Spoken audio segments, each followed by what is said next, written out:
Hello student, आज हम MP board की इंग्लिश रीडर क्लास 8th का lesson 11 save water save life करेंगे। हम इसमें जानेंगे कि कैसे पानी की कमी होने से, चाहे वो गांव में हो या शहर में हो, किस प्रकार की दिक्कतें आती हैं और पानी को कैसे बचाना चाहिए। बरसात का जो पानी होता है उसको कैसे बचाना चाहिए। तो चलिए हम इस चैप्टर को डिटेल से समझते हैं। Mayank lives in a small village. Mayank कहाँ रहता है? एक छोटे से गाँव में। There is scarcity of water in the village. और यहाँ पर स्कैरसिटी मतलब होता है किसी भी चीज़ की कमी होना। तो जो गांव है वहाँ पर पानी की बहुत ही ज़्यादा कमी है। The villagers decided to save each and every drop of water during this rainy season. अब जो विलेजर्स हैं, जो गांव वाले हैं, वो डिसाइड करते हैं कि पानी की हर बूंद, एवरी ड्रॉप मतलब हर बूंद को बचाएंगे। सेव मतलब बचाना, कि पानी की हर बूंद को बचाएंगे। कब बचाएंगे? Water during this rainy season, जब बरसात के मौसम में जो पानी आएगा उसकी सभी बूंदों को वो बचाएंगे। This news gets published in the newspaper. और ये जो खबर थी वो पब्लिश्ड कर दी गई। पब्लिश्ड मतलब होता है आम लोगों तक कोई भी बात को फैलाना या प्रचार करना। तो ये न्यूज़ फैला दी गई किसके माध्यम से? न्यूज़पेपर। न्यूज़पेपर को हम हिंदी में अखबार भी कहते हैं। Mayank receives a letter from his cousin Priya in this regard. अब रिगार्ड होगा, रिगार्ड का मतलब यहाँ पे होगा कि इसी से संबंधित। तो इसी चर्चा से संबंधित उसकी चचेरी बहन, चचेरी बहन मतलब कज़न, जो कज़न शब्द आया ना उसको हम हिंदी में चचेरी बोलते हैं। या लड़का होता तो चचेरा भाई। तो चचेरी बहन कौन है? उसकी प्रिया है। उसका लेटर मिला मयंक को। ही गिव ए क्विक रिप्लाई। और मयंक ने उसका रिप्लाई जो है, वो उत्तर है, वो उसे जल्दी दिया। क्विक मतलब होगा जल्दी। अब यहाँ लेटर लिखा गया है किसके द्वारा? मयंक द्वारा। किसको? प्रिया को। जो प्रिया का उसको लेटर मिला था ना, उसका रिप्लाई मयंक दे रहा है। अब यहाँ आपको एक बात समझ लेनी चाहिए कि लेटर दो प्रकार के होते हैं। एक ऑफिशियल लेटर होते हैं और एक अनऑफिशियल। ऑफिशियल मतलब होते हैं कार्यालयीन पत्र, जिन्हें हम हिंदी में कहेंगे कार्यालयीन पत्र। जो हम सरकारी कामकाज के लिए या हम छुट्टी के लिए भी आवेदन पत्र लिखते हैं, वो होते हैं कार्यालयीन पत्र, ऑफिशियल लेटर। और एक होता है अनऑफिशियल लेटर। तो अनऑफिशियल लेटर लिखते हैं वो हम किसी भी हमारे संबंधियों को, मित्रों को, या हम अपनी बहन भाई रिश्तेदारों को लिखते हैं। तो ये होते हैं अनऑफिशियल लेटर। तो यहाँ जिस लेटर की बात हुई है ये अनऑफिशियल लेटर है, अकार्यालयीन पत्र जिसे हम हिंदी में कहेंगे वो है। तो चलिए हम इसे और अच्छे से समझें कि विलेज एंड पोस्ट केवडेश्वर। केवडेश्वर एक जगह है जो कि इंदौर में है। तो पोस्ट और जिला, पोस्ट और गांव, विलेज मतलब गांव और पोस्ट मतलब होता है जहां से हमारे पोस्ट ऑफिस से हम कोई भी पत्र पोस्ट करते हैं। तो वो कहाँ है? केवडेश्वर में है। तहसील और डिस्ट्रिक्ट कहाँ माना गया है इनका? इंदौर। तहसील जिसे कि हम इंग्लिश में ब्लॉक भी कहते हैं, तो ब्लॉक ऑफिस, और जो डिस्ट्रिक्ट है वो इंदौर में ही है। डेट यहाँ पर लिखी गई है 5706। 57 मतलब होगा 5 जुलाई 2006। डियर प्रिया, तो जिसको हम पत्र भेजते हैं हम उसका नाम सबसे पहले लिखते हैं। तो इन्होंने लिखा है डियर प्रिया, उनकी बहन का नाम लिखा है। I am really very happy to receive your letter.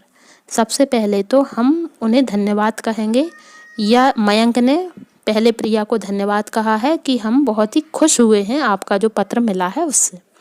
Actually I was expecting it from you.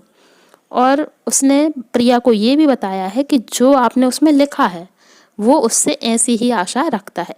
Actually मतलब होता है सही में, और एक्सपेक्टिंग मतलब उससे ये आशा करते हैं। हम किसी से सोचते हैं ना कि वो ऐसे ही करेगा, तो मयंक प्रिया से यही आशा करता है कि वह अपने आसपास की घटनाओं के बारे में जागरूक रहे। I am very happy that you read the newspaper daily and you are aware of the things going around। और वह बहुत खुश होता है ये जानकर कि वो न्यूज़पेपर डेली पढ़ती है और वो अपने आसपास की घटना, थिंग्स गोइंग अराउंड मतलब जो अपने उसके आसपास घट रहा है उससे वो बहुत ही जागरूक है। अवेयर मतलब होता है जागरूक। तो जो अपने आसपास घटना हो रही हैं वह उसके प्रति जागरूक है। I very much appreciate your curiosity and thirst for information. यहाँ अप्रिशिएट मतलब होता है किसी को बढ़ावा देना, प्रोत्साहन। क्यूरोसिटी मतलब होता है जिज्ञासा, किसी चीज़ को जानने की इच्छा। And thirst for information, thirst वैसे तो थर्स्ट मतलब प्यास होता है, लेकिन थर्स्ट फॉर इन्फॉर्मेशन है मतलब ज्ञान के प्रति या किसी चीज़ को जानने की इच्छा। तो वो बहुत ही अप्रिशिएट करता है इस चीज़ को कि प्रिया जो है वो अपने आसपास की चीज़ों के बारे में जानना चाहती है। Keep it up, this quality will definitely help you grow into an alert citizen. और वो बताता है कि इसको आप जारी रखें, और यह जो क्वालिटी है, ये जो गुण है, क्वालिटी मतलब गुण, यह आपको आगे बढ़ने में और अच्छे अलर्ट सिटीजन मतलब होगा जागरूक नागरिक बनने में सहायता करेगा। You have rightly guessed that I attend the inaugural function of water conservation program in my village।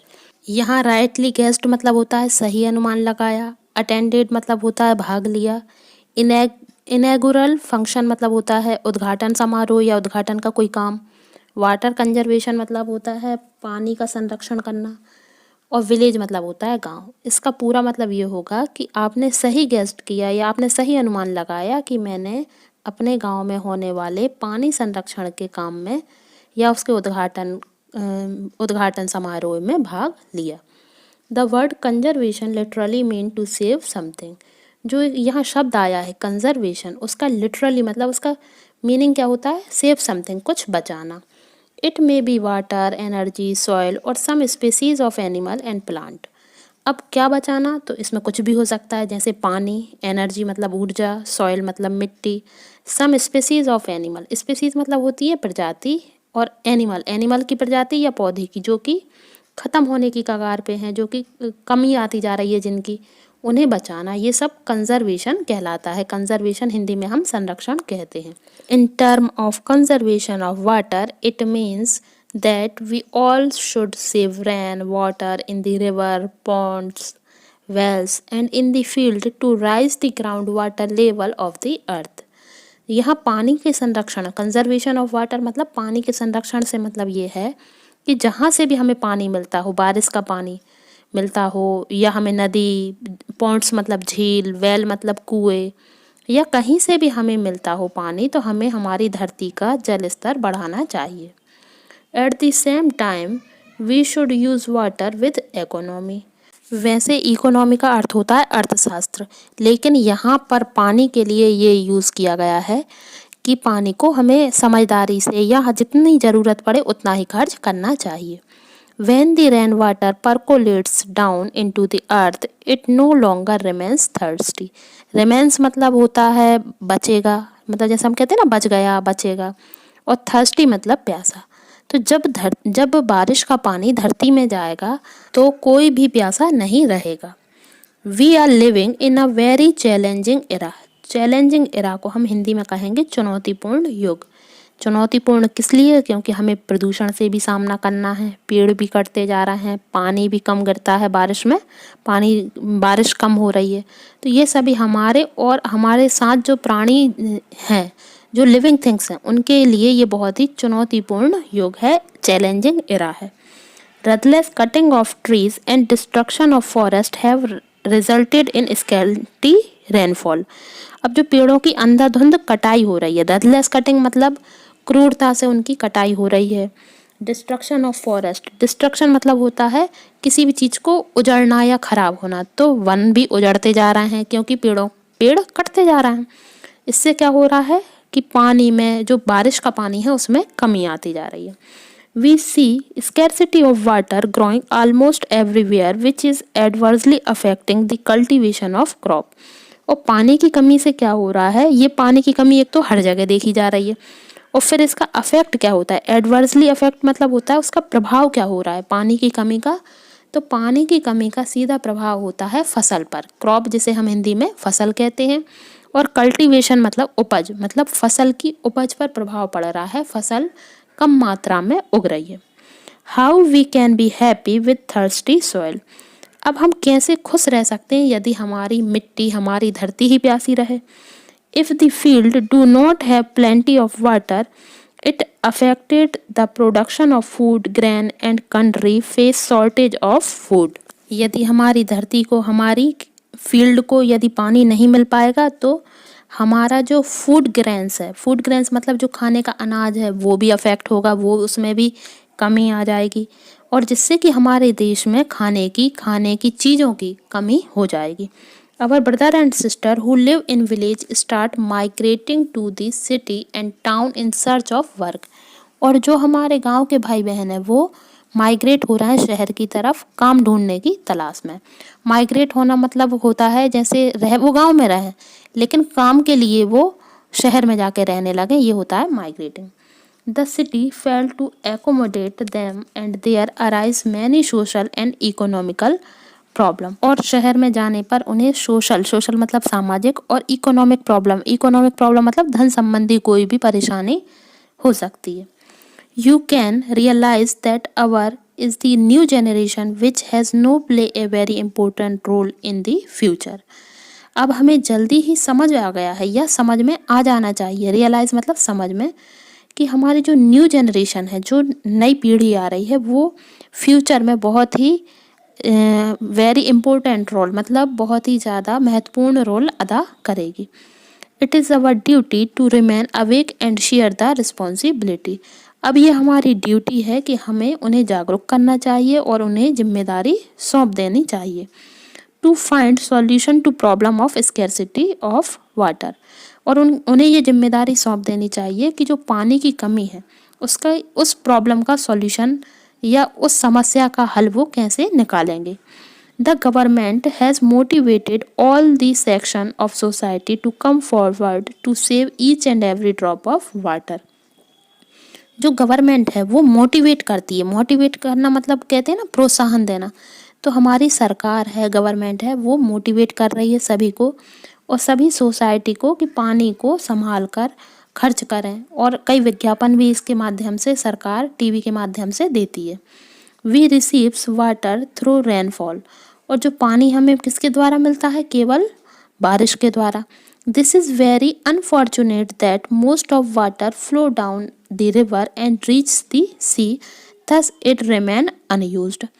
यहाँ जो शब्द आया वेरी अनफॉर्चुनेट, अनफॉर्चुनेट मतलब होता है सौभाग्यहीन या दुर्भाग्यपूर्ण, या हम कहते हैं ना ये गलत हुआ, तो ये होता है अनफॉर्चुनेट। तो ये जो पानी है, बारिश का पानी है, उसे हम संभाल के नहीं रखते तो वो क्या होता है, नदी के जरिए समुद्र में मिल जाता है, जो कि अनयूज्ड हो जाता है। क्यों? क्योंकि समुद्र का पानी खारा रहता है और पीने लायक पानी जो बारिश का पानी रहता है वो हम बचा के रखेंगे, या नदियों का पानी पीने लायक रहता है, लेकिन समुद्र में मिलते ही वो खारा हो जाता है, फिर हम उसे यूज़ नहीं कर पाते। We are a witness to the emptied and dried up river, pond, well and tubewell। हम विटनेस है, विटनेस मतलब होता है साक्षी या गवाह, तो हम गवाह हैं कि नदियाँ, झीलें और कुएं या ट्यूबवेल ये सब खाली होते जा रहे हैं। एम्प्टीड मतलब खाली होना, ड्राइड मतलब सूखना, ये सूखते जा रहे हैं या खाली होते जा रहे हैं। We should not sit silent. अब हमें शांत नहीं बैठना चाहिए, साइलेंट मतलब चुप या शांत, तो हमें शांत नहीं बैठना चाहिए। Under water conservation programme we are trying to harvest rain water at different level. और जो पानी संरक्षण प्रोग्राम होते हैं उसके द्वारा हमें कोशिश करनी चाहिए कि हमारे पानी का लेवल है वो बढ़ जाए या बढ़ता जाए। The farmer will store water in their field by building मेधा बांध अराउंड देयर फील्ड। और फार्मर मतलब होता है किसान, किसान को अपने खेत में पानी को स्टोर कर लेना चाहिए मेधा बांध बनाकर। बांध होता है जिसमें कि अपने खेत में ही एक छोटी सी टैंक टाइप की बना लेते हैं और उसमें बारिश का पानी इकट्ठा कर लेते हैं। They will also dig small pond in their field to accumulate rain water. या फिर एक छोटा सा गड्ढा या पॉन्ड्स मतलब वैसे तो झील होता है, तो वही गड्ढा जैसा बनाकर बारिश का पानी इकट्ठा कर लेना चाहिए। Similarly, old structure like well and pond will be depend and clean। पुराने ओल्ड स्ट्रक्चर मतलब पुराने समय में भी कुओं में और झीलों में साफ पानी रहता था, बारिश का पानी भरा हुआ रहता था और वो कभी भी यूज़ किया जा सकता था। The stop dam on the rivulet and the river will be repaired and made functional to hold back sufficient water।